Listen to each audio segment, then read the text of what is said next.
Salut à toutes, salut à tous, c'est Julien. Bienvenue dans cette nouvelle vidéo. Je me trouve en compagnie de Célia, qui est expert comptable spécialisée en investissement immobilier. Bonjour Célia. Bonjour. On va dans cette vidéo parler d'un sujet qui vous intéresse, je le sais, on va parler de la location meublée, on va parler de LMNP et de LMP. Vous savez qu'il y a beaucoup de choses qui se passent sur ces deux statuts depuis quelques années maintenant, notamment avec la suppression de la condition d'inscription au RCS qui permettait de matérialiser la volonté de s'inscrire en LMP. Donc il y a pas mal de changements qui ont eu lieu, il y a des changements à venir, donc on va traiter de ce sujet dans la vidéo. Donc si c'est quelque chose qui vous intéresse, eh bien restez avec nous et on se retrouve juste après le générique.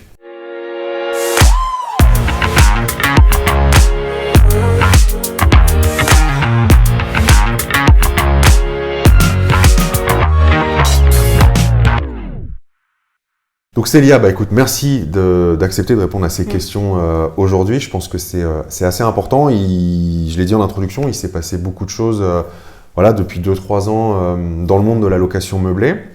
Est-ce que tu pourrais déjà commencer peut-être par rappeler les différences entre ces deux statuts phares, donc le loueur en meublé non professionnel et le loueur en meublé professionnel? Oui, très bien. Effectivement, il y a eu pas mal d'évolutions au niveau de la réglementation récemment. Aujourd'hui, le statut de loueur meublé est un statut extrêmement simple, très intéressant fiscalement. Aujourd'hui, ce statut est regardé de près Oui. parce qu'effectivement, il est considéré comme une niche fiscale, c'est un petit peu le cas encore. Donc, il a été réglementé et contraint. Aujourd'hui, à partir du moment où on loue un bien en meublé, avec les caractéristiques d'un bail meublé, on relève de la fiscalité des BIC, bénéfices industriels et commerciaux.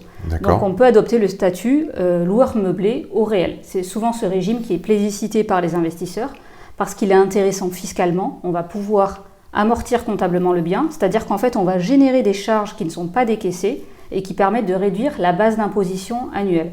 Ça, c'est pour le principe général du statut de loueur meublé.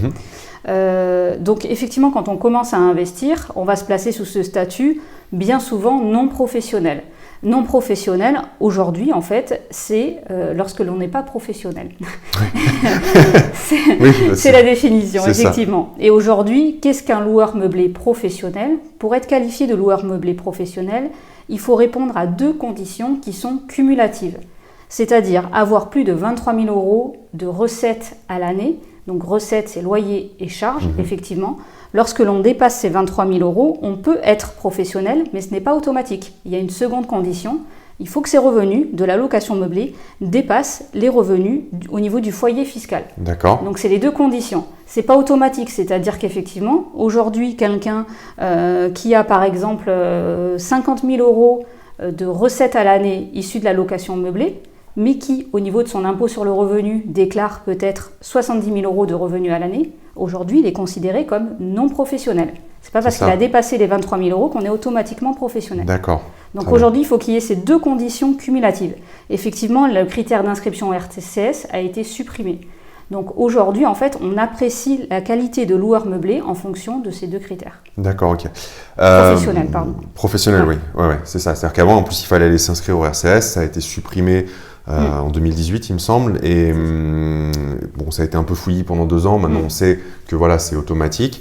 Est-ce que tu parles des autres revenus du foyer fiscal? Est-ce que tous les revenus sont pris en compte ou juste une certaine partie des revenus pour cette appréciation justement?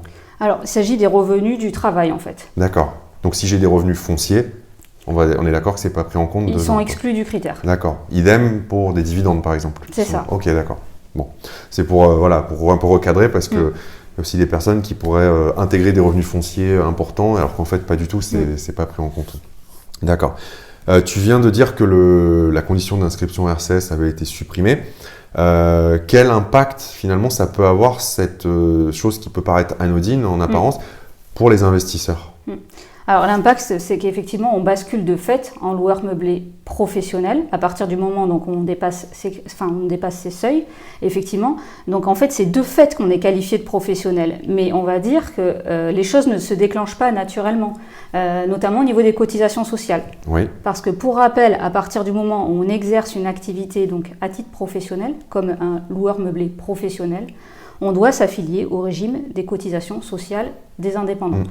Donc on doit avoir une affiliation, c'est ça la conséquence effectivement. Mais en tout cas, c'est pas automatique. D'accord. Si on ne demande pas cette affiliation, alors je parle bien aujourd'hui parce que les choses évoluent, aujourd'hui l'affiliation n'est pas automatique. On doit s'affilier. Donc si on dépasse les seuils pour être professionnel, on doit demander l'affiliation.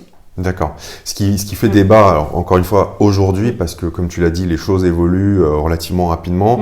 Au moment où on tourne cette vidéo, on est en octobre 2020. C'est pas automatique, donc il faut faire la démarche. Par contre, il y a une grande interrogation qui est présente chez tous les investisseurs en meublé. Encore une fois, au moment où on tourne cette vidéo, est-ce que tu sais que ce qui déclenchait l'inscription à la sécurité sociale des indépendants, il me semble que c'est le fait qu'on s'inscrive au RCS dans les textes, c'est ça qui le fait. Comme on n'a plus besoin de s'inscrire, effectivement, c'est plus automatique. Du coup, pour autant, est-ce qu'il faut le faire ou est-ce qu'il faut attendre que les choses soient clarifiées? En fait, normalement, on doit avoir la démarche de le faire, effectivement. Mais dans la pratique, on rencontre des problèmes. C'est-à-dire que techniquement, aujourd'hui, il y a encore un problème d'affiliation. Ouais. Parce qu'à partir du moment où on n'est pas inscrit au RCS, la sécurité sociale des indépendants n'arrive pas à vous immatriculer. Donc on est encore dans une situation un petit peu problématique où on a aujourd'hui encore des problèmes d'affiliation. Donc je pense que les choses vont être résolues dans les mois qui arrivent, effectivement, mois ou années. Mais aujourd'hui, il y a encore cette problématique. C'est que l'on doit, mais comme on n'a plus cette inscription au RCS, la Sécu des indépendants n'arrive pas à vous connecter en fait. D'accord. Les vannes ne se font pas entre les deux organismes. Il n'y a pas de communication possible à aujourd'hui, c'est pas... Aujourd'hui non, c'est pas automatique, effectivement. Ouais. Ok. Bon, il existe quand même des solutions, j'imagine, pour pallier à ça et quand même se mettre dans les clous. Oui, effectivement. Mais en tout cas, ça peut prendre du temps. D'accord. Et parfois, on met du temps avant de pouvoir affilier quelqu'un aux cotisations sociales. D'accord. Alors, puisqu'on parle de ça, quelles conséquences ça va avoir pour un investisseur qui aujourd'hui est en loueur meublé non professionnel et qui demain risque de passer en professionnel? Quelles conséquences d'un point de vue fiscal ou social, qu'est-ce que ça peut avoir, bonne ou mauvaise d'ailleurs? Alors parfois, voilà, on vient nous voir en nous disant c'est la catastrophe, je vais basculer en professionnel.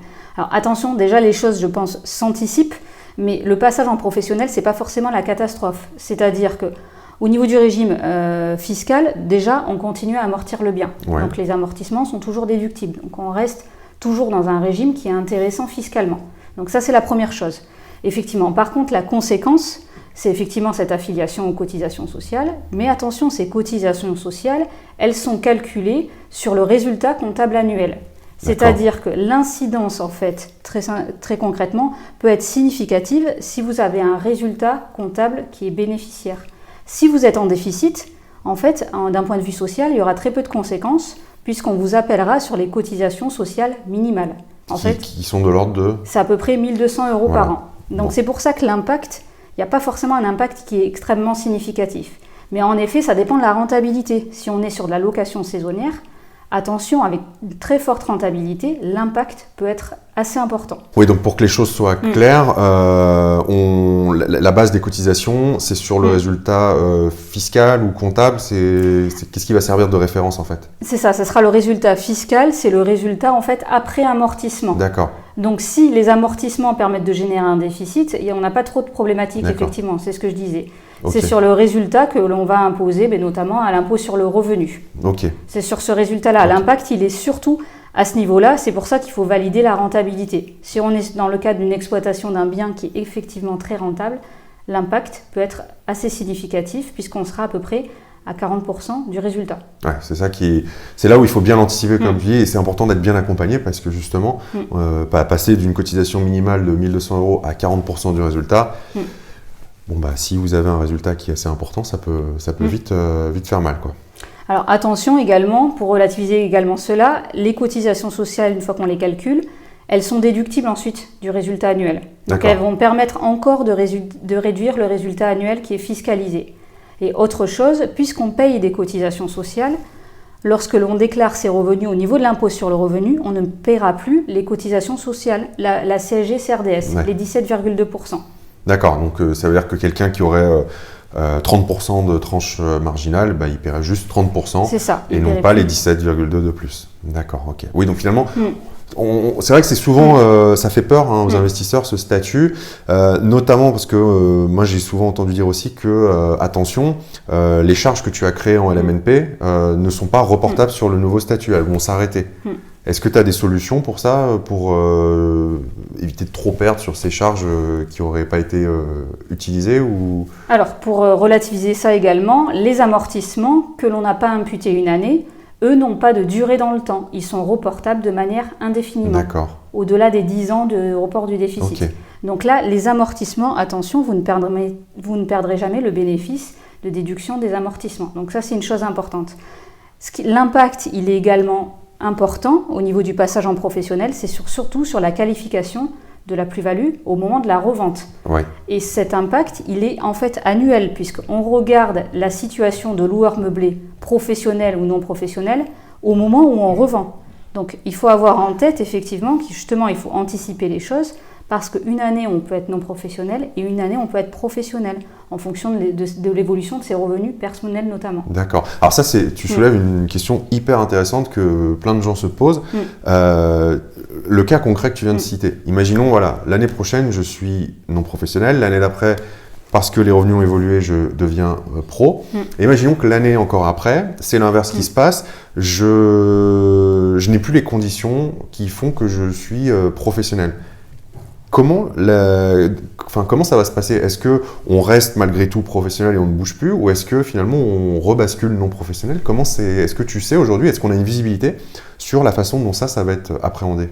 Alors de toute façon, en fait, entre loueur meublé non professionnel et professionnel, en termes de déclaration fiscale, on est quasiment sur la même déclaration fiscale. Okay. C'est la même liasse fiscale, donc ça ne change pas. L'impact, il est vraiment très important, c'est sur la revente, sur la qualification de la plus-value. Donc il faut anticiper cela, surtout lorsque l'on veut revendre. Parce qu'effectivement, si on passe en plus-value des professionnels, si on est loueur meublé professionnel, on a d'autres abattements on n'est plus sur l'abattement pour durée de détention et exonéré sur la plus-value au bout de 30 ans. On a d'autres avantages et en dessous de 90 000 € de recettes à l'année, on peut notamment avoir une exonération totale sur la plus-value à la sortie. Donc en fait, j'ai envie de dire que cette situation, il faut simplement l'anticiper, il faut éventuellement faire des simulations pour voir l'impact fiscal. Mais la qualification non professionnelle et professionnelle, c'est surtout pour, le passage aux cotisations sociales, c'est la première chose, et 2, c'est l'objectif de revente. Quand est-ce qu'on va revendre? D'accord. Donc en fait, si on sait qu'on va revendre et qu'on a la possibilité de repasser en non professionnel, c'est quelque chose qu'on peut anticiper et faire. Exactement. Et dans ce cas-là, qu'est-ce qui se passe pour les amortissements qui ne vont pas être traités de la même façon parce que quand tu bascules en professionnel, donc ton patrimoine immobilier en tout cas devient un bien professionnel. Comment c'est géré ça du coup? Ça veut dire qu'automatiquement, lorsque tu remplis plus les conditions, tu rebascules en non professionnel et inversement? Alors de toute façon, les amortissements se gèrent de la même manière, D'accord. en non professionnel ou en professionnel. C'est simplement le calcul de la plus-value. D'accord. La différence. Bon, au moins on a la réponse. Donc c'est pas forcément une mauvaise chose. Ça c'est quelque chose qui est important, voilà, parce que il y a aussi des personnes qui paniquent, ils disent surtout pas. Non, voilà, tout n'est pas figé non plus. Faut pas non plus paniquer. C'est pas une situation cauchemardesque, loin de là. Qu'est-ce que tu conseilles? Est-ce qu'il y a un conseil que tu pourrais donner aux personnes qui aujourd'hui sont en loueur meublé non professionnel et qui risquent de basculer en professionnel? Alors oui, le conseil, la première chose, c'est de faire une estimation des charges sociales éventuellement qui pourraient être appelées. Donc en fait, il faut faire le calcul en fonction de son résultat fiscal annuel qui est imposé. Donc en fait, on a la réponse à ce niveau-là. Si vous êtes en déficit, il n'y a pas vraiment de grande inquiétude à avoir. Si par contre le résultat, il n'est pas maîtrisé, qu'on a un résultat significatif à l'année, là effectivement, il va y avoir un impact. Mais mon conseil, c'est de l'anticiper. En tout cas, de pouvoir faire une simulation pour anticiper le coût des charges sociales et pour avoir en tête que l'on risque de nous demander ces cotisations sociales. D'accord. Ok, donc ça c'est important aussi, effectivement. Parce que ça va venir gréver votre rentabilité. Donc il faut simplement l'anticiper, l'avoir en tête et voir si effectivement votre investissement reste un investissement qui est rentable dans le temps. Oui, c'est ça, c'est parce peut-être qu'en loueur en meublé non professionnel, vous avez une certaine rentabilité, un certain cash flow, et que du coup, du fait de basculer en professionnel, ça peut complètement changer la donne. C'est pour ça que c'est important de l'anticiper, comme tu dis. Et aussi de voir comment vous pouvez gérer et piloter ça pour que vous soyez le moins impacté possible, ou en tout cas que vous puissiez, je pense, prendre des décisions par rapport à ça. Et justement, ça m'amène à une autre question. Quelles sont les alternatives qui sont possibles aujourd'hui à ce statut de loueur en meublé, donc qu'il soit non professionnel ou professionnel? Si demain, je veux faire de la location meublée, mais que j'ai pas envie d'être sous le régime LMP. Quel choix, toi qui es spécialisé en conseil pour les investisseurs dans ton cabinet, puisque tu maîtrises cette partie-là, qu'est-ce que tu peux proposer aux gens comme alternative? D'accord. Oui, c'est effectivement une question qui nous est fréquemment posée. Alors, nous, en général, sur un premier investissement, lorsque l'on a des recettes inférieures à 23 000 €, on a tendance à conseiller le statut de loueur meublé non professionnel, puisqu'il est aujourd'hui extrêmement simple, extrêmement intéressant fiscalement.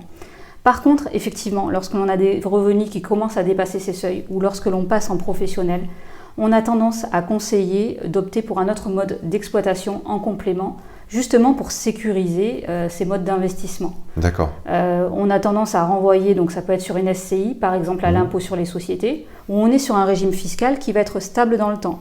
Donc une SCI à l'impôt sur les sociétés, on ne parle pas du tout d'évolution de la fiscalité. La fiscalité au niveau des sociétés va être stable.